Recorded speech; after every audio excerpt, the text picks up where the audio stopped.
in a coffee shop in a city, which is every coffee shop in every city on a day, which is every day. Hello, friends. We have a co-host and an interviewee today on Barista Unfiltered. Welcome to the show. This is our 26th episode of Barista Unfiltered, a podcast dedicated to the life and times of baristas. They tell us what's brewing in their lives and work in this free-flowing and unfiltered podcast. I'm Jodie. And I'm Austin Miller. And our backup singer is Corbyn Wiggins. She's our guest today, and she is one of my favorite people ever. Like, I've been knowing her since the day she was born, and I absolutely adore her. She is my 16-year-old cousin from North Carolina visiting me in Colorado on her spring break. And she is soon going to start her first big job out of the house as a barista at Starbucks. Welcome to the podcast, my dear. Thank you. Thank you for joining us. Welcome, Corbyn.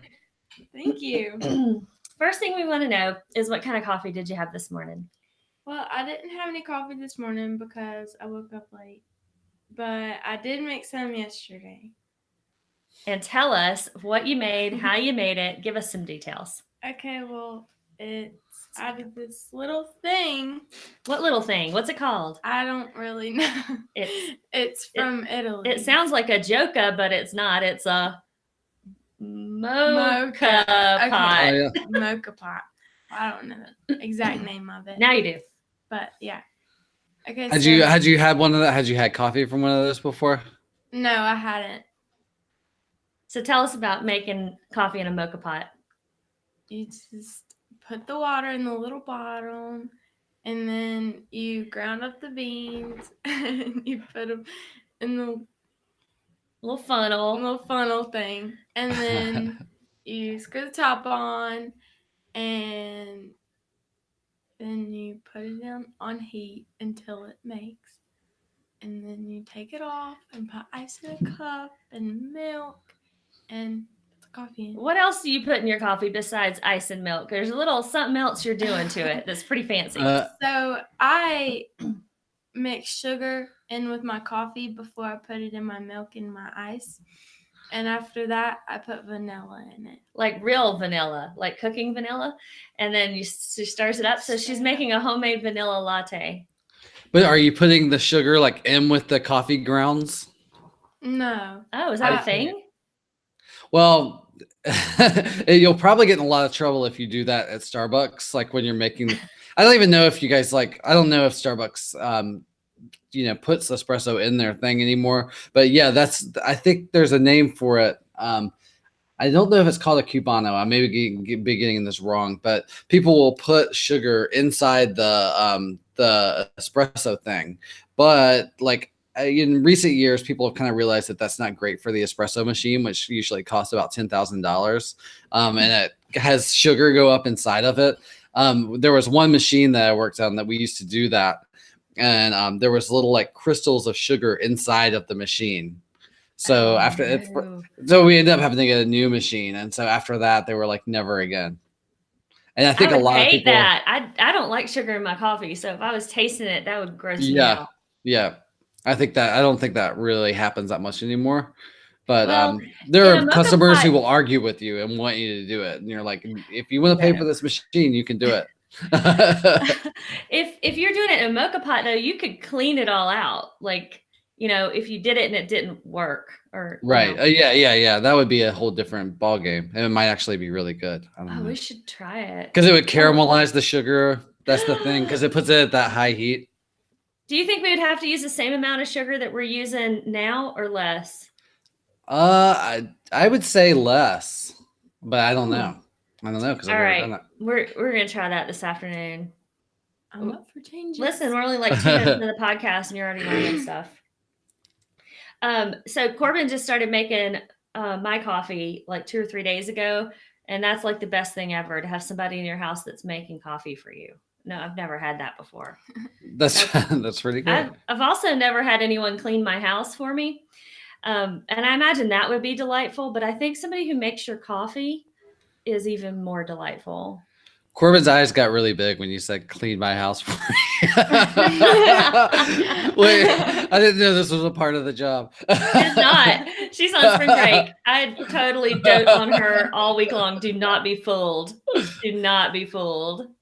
So I want to ask you, do you remember the first cup of coffee you had? And can you tell us about that? I really honestly don't remember the first cup of coffee I've had. I think you're of the generation of people who are just growing up with coffee everywhere. Like, Italians are that way, but and have been that way for hundreds of years. But Americans really haven't been into coffee like they are now. So I think that we're going to have another teen on our show in a couple of weeks, and I'm be curious to see if he can like target the time he started coffee. Because for us, like us old folks, like I remember my first cup of coffee. Do you, Austin? I remember the age I was when I started having coffee, but I don't really remember like the very first time. I know I started when I was like 11. 11? Wow. Yeah, like I remember drinking coffee without anything in it, and I was like, what is this? Why? Why? Well, you wonder when you're young and you try it for the first time, you're like, why does it smell so good, but it tastes so bad? Because you can't. Because I always thought coffee was like one of the best smells that there ever was. Like opening, like my parents would have like a little jar with coffee in it, and I would just go and smell it. And I thought it smelled the best of anything I've ever smelled. But then I'd drink it and I'd be like, oh, this is awful. Yeah. It's a bitter. So your parents didn't put coffee or put sugar or cream in their coffee? Well, this was the 80s, so we had the little like saccharin pills. And there you probably have absolutely no idea what I'm talking about, Corbyn, but they were like these little like they looked like Alka-Seltzer. Like they were like these little pills and you dropped them in your coffee and they sweetened it. It was like a sugar substitute kind of thing. But then I realized that was disgusting too, and so I started putting like loads of sugar and milk in my coffee. Oh man. Oh man. I think everybody who likes coffee starts off with sugar and some sort of cream or milk in it, right? Yeah. And then you just like phase yourself out of that. Yeah. Because it starts living on your hips and thighs. Corbyn, have you started doing the like espresso drinks at all yet? No, I haven't been in the store yet. Like I've just went through the interviews and like the drug test and everything, the background check. He said to call whenever I get back from vacation, and then we'll set up some times then. Yeah, she hasn't actually started the job yet. I didn't know that they would start people at 16. That's great. I didn't either. It didn't even occur to me to tell her to go ask for a job there because I thought she was too young. But she has an inside scoop. She's a fantastic networker on the internet and in real life.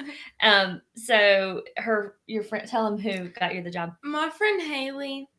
We've been friends since 4th grade, 5th grade, and I'm really close with their family. And her dad works at a grocery store that the Starbucks is in. It's called harristeeter. And he's the produce manager there. So he knows all the managers and he's worked there for a while. So he just kind of like slid my name in there and just got the job. Yeah, she really looked into it. He was like, you already have the job. You just have to go make a good impression on yourself. And I was like, okay, I can do that. Well, tell us. Some people don't know what a harristeeter is. It's like a King Soopers or Safeway. Yeah. Safeway we have here. Store. Yeah. Yeah. But it has the best jingles, I think. Remember the jingles from the 90s? My harristeeter. Yeah. I think harristeeter is like between Safeway and Whole Foods. Like it's a little bit better than, or it's like in the South, there's Food Lion, and then there's harristeeter, and then there's Whole Foods. So it's kind of like this in-between grocery store. What's that other one I'm thinking about? Something market. Oh, Fresh Market. Oh, yeah.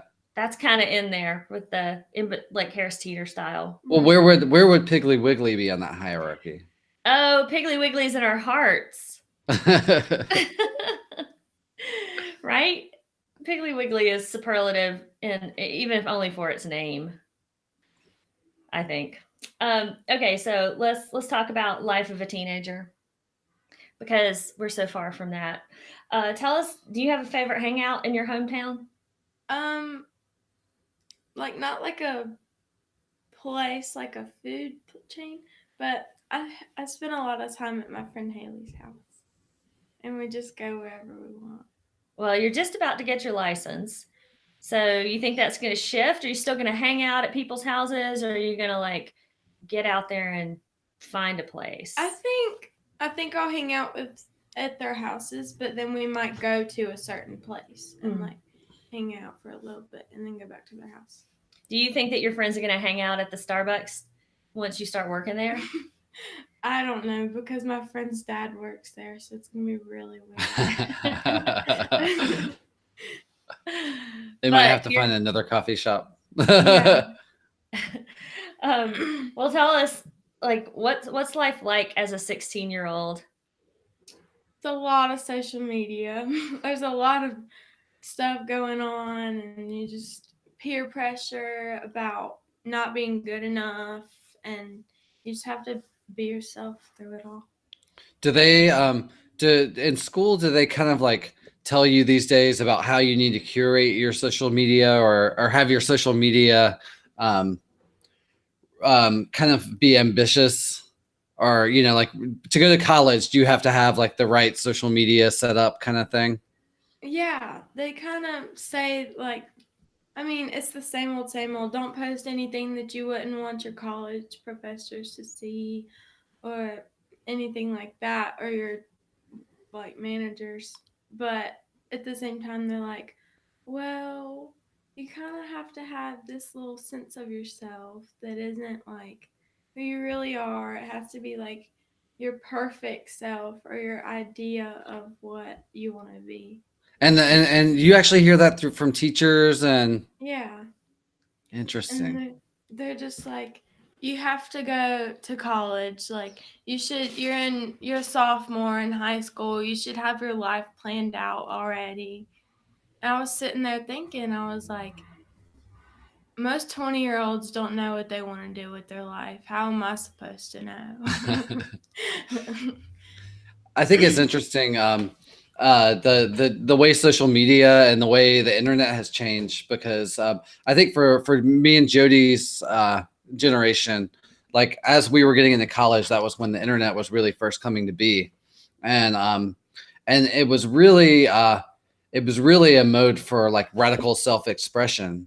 You could find people who were like you when we were just emerging from a time where it was like people were more isolated because there wasn't an internet. So you were able to use like, say you had like a really unusual talent, like yodeling, and you were the only person in your town who was a yodeler. And you kind of learned somehow, like maybe you had Swedish American parents or something like that. And then you learn to yodel, and then you find out, you go on the internet and you realize that there's like all these other teenagers out there who know how to yodel, and you connect with them. And that, I feel like that was kind of the internet, but there wasn't this like pressure to sort of like have this persona. And I think that's like something that's different with your generation now. It's actually, it can be a conforming force rather than an expressive force sometimes, and that's probably something you have to navigate for yourself. Right. And there's a fair amount of well, I mean, I think that's how they keep in contact. Like we used to sit by the phone, so it's just like, hey, what you doing? What are you eating? How are you? There's some of that going on, but then it can get out of hand when when one bad thing happens, somebody says something mean about somebody, and then all of a sudden everybody's jumping in on either side and just creating a bunch of like drama around something that could have just been like a quick snippy remark in the hall has turned into this long thread, and everybody's weighing in. Have you been seeing that happen, Corbyn? Like, yes. Really? Yes, a lot. And it's just that someone will say something, and then all of their friends will hop on it and like boost it, as we call it. Boost it. We just boost it, and then it turns into something like longer than it should be. And whenever something like that happens, nobody really lets it go. So like whenever they look at this person and this person, they're like, oh yeah, they had a problem, let's beef it up again. And so it just keeps going on. You know what it sounds like to me? It sounds like, you remember when fights used to break out in middle school? Yep. 2 people have a problem, and then all of a sudden it's 12 people fighting, and there's a teacher that breaks it all apart eventually. But it's like social media is that fight magnified times thousands, and there's no teacher. And there's no forgetting about it the next day because it's all up there. Yeah, Like, and it never yeah, goes we'd be away. out in the schoolyard and somebody yell, fight, fight, and everybody would come running. Everybody would come running, you know? Yeah. So it's the same psychology, the same behavior, but it's just through a different form. Network.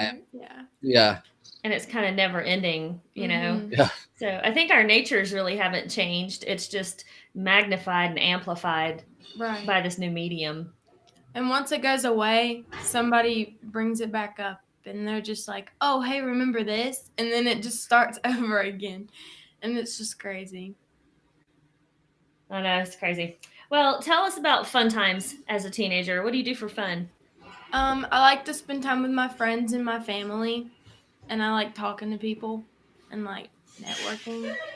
And I also like listening to music, like pop music. I like anywhere from, oh man, I like all the artists, honestly. Like Panic at the Disco. I like Hasley. I like Halsey, whatever her name is. I like Bruno Mars. The one you're listening to all the time right now is Ariana Grande. Yes, What's- that and Billie Eilish. What's that song? I like it. I want it. It's called Seven Rings. Have you heard that one, Austin? No. Okay, sing some of it. It's like, I want it. I like No, it. it's I like- get it. I got it. no. It's like, you like my hair? Gee, thanks. Just bought it. I see it. I like it. I want it. I got it. I want it. I got it. I want it. I got it. It's real heavy. Yeah. I'll post a link in the show notes so you guys can hear it. It's like a play on Sounds of Music. Yeah, it starts with like raindrops on Oh, roses. yeah. But it's the different lyrics. It's like, oh man. I know, I can't remember lyrics. It's it's Okay, we'll just post it. yeah. It's okay. If it comes to you, just start singing. So that's a whole lot. You're doing a lot for fun. Your life sounds like it's fun. Yeah, I like a bunch of different music. Like I even like the 80s music, and I know that's really weird for a teenager in this generation, but I really like. I guess my inspiration on 80s music would be Journey, like Don't Stop Believing and all that, because that's just what I grew up on, and I've learned to love it, and it made me happy. We've listened to that song just about every day. And Don't now, Stop Believing. are your parents Jodie's age? No, they're older. My dad is like, He's Newhall's age. He's 50. yeah, my dad's 50. Yeah. So he's like growing up around that time. He loved yeah. that music He too. loved that music. So I just kind of like grew up into it. It's funny. I work with people who are a good deal younger than me now. And a lot of times, there's some of them that they'll have like this knowledge of 80s music and they'll bring out like all the 80s stuff. And there was one time when I was like, well, how do you know to play this playlist when, this music is way before you were born? And they were like, I have the internet too. Right. I mean, like, it's all, and when I think back, like we, growing up as teenagers, we knew about 60s music and, Yeah. at least the really popular stuff. Now kids these days have a more knowledge of more obscure, like less known 80s music too, which I think that's thanks to the internet. Yeah. It's pretty awesome. I mean, I thought I would have to teach her all of that. And we were on a road trip one day and I had Pandora 80s station playing and I was like, I just want to listen to a couple songs and then we'll switch it to something cooler. And she was just in the back seat knowing all the lyrics to all of it at like age 12. I was like, how do you know this stuff? Like, that's really cool that you know Prince and Madonna. And She's like, I have the internet too, Jodie. Yeah, I know. There's very little I can teach her. I can teach her about the Moka pot, and that's about it. She's ahead of me on all the other things. She only showed me once, and I was like, "Can I make your coffee? Let's do it." I know if you ever make coffee with a Moka pot, it's a bit like a chemistry experiment. Like it you have to fit it together just right. You have to get the coffee grounds in there just right. You have to watch it, and she just nailed it. So she's a quick learner. You're already super busy with school, and now you're going to tack on a job. Are you concerned at all that you're going to stress yourself out? Just a little bit, but I can't let that get to me because I'm not going to be working many days a week, so I won't have that many hours. So I'll still be able to like maintain my study schedule and my homework. You think you're going to be okay? I think I will. Once I get past the training and the freaking out of I don't know what the heck I'm doing. We've talked to a lot of Starbucks baristas in the last couple of days just because I have a lot of friends that are baristas, and they've been giving her good advice on how to handle like all the information she's going to get in her training.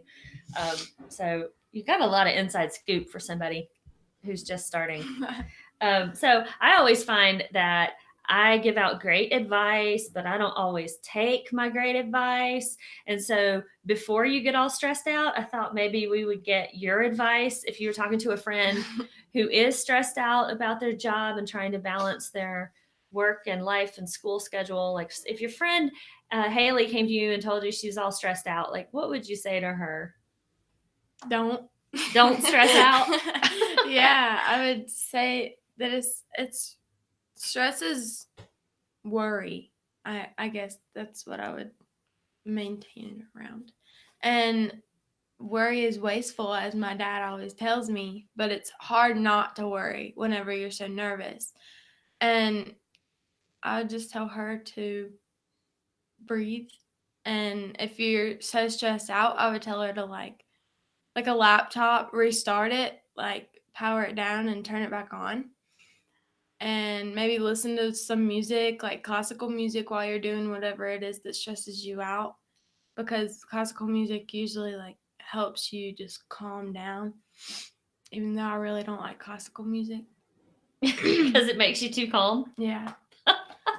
So basically, like just sit, breathe, meditate, take a nap if you can, get a lot of rest. Yeah. That kind of thing. Like just take care of yourself. Right. And sometimes you just have to let go and know that you're doing the best you can. And if you have the best of intentions and you're doing the best that you can, and you know that, then what more can you do? So like you'll learn that in a rush. Like when you're, if you're working at a Starbucks, if you're working at any kind of like food service place too, you'll reach this moment where you're called like in the weeds. And when you say you're in the weeds, that means like, you've got a million things and there's just no way that you can do them all at once. So at that point, you just kind of have to keep doing the best you can, but realize you're doing the best that you can. And so you don't have to be so hard on yourself. Right. If something happens, you just kind of like let it roll off your back and just keep plugging along. I was telling Corbyn about what Bug said. You remember her story last week about, I'm sorry you had an unfortunate breakfast experience. Corbyn is going to use that if she gets any customer complaints. Tell them what you're going to say. I'm sorry you had such an unfortunate coffee experience. Yes. Bye-bye. Now, how could you be mad at that face? How could you be mad? She's got some strategies. Let's get a little bit personal here. What's had the biggest impact on your life, good or bad? Tell us a little bit about that. My grandma has helped me in a lot, and I think we've helped each other in some ways, because my mom passed away when I was 9, and I had to deal with family situations and where I was going to live, and most of my family disagreed with my dad, and that was just a whole big thing. So me and my grandma kind of like grieved together whenever I like got out of shock, and she just kind of has guided me through my life and helped me with things that I didn't know what to do. Like she's helped me along my ways. Yeah, she's been a real guiding light for you. Yeah. So has she, guys. She's helped me in a lot of ways too. She's helped me get out of Gastonia. And if you're from North Carolina, you know that Gastonia is not the place to be. And so she's just helped me realize a lot of things about myself and just helped me to grow as a person. Well, I mean, Corbyn's delightful. We've been in love I've been in love with her since she was 1 year old, and she's been in love with everybody she sees since she pretty much got here on the planet. So she's one of the best people ever. And anything I can do to support her, of course, I want to do. But I just love watching her grow and change and, develop into this lovely person. She's always moving forward. So all I do is just clear a little path in front of her. That's really how I see my role. Just, it looks like you're going in this direction. Let me just clear these weeds out for you. That's pretty much what I do. You have a grateful heart, which is a beautiful thing. Everyone should have, or at least strive to find that in yourself. We all have it somewhere.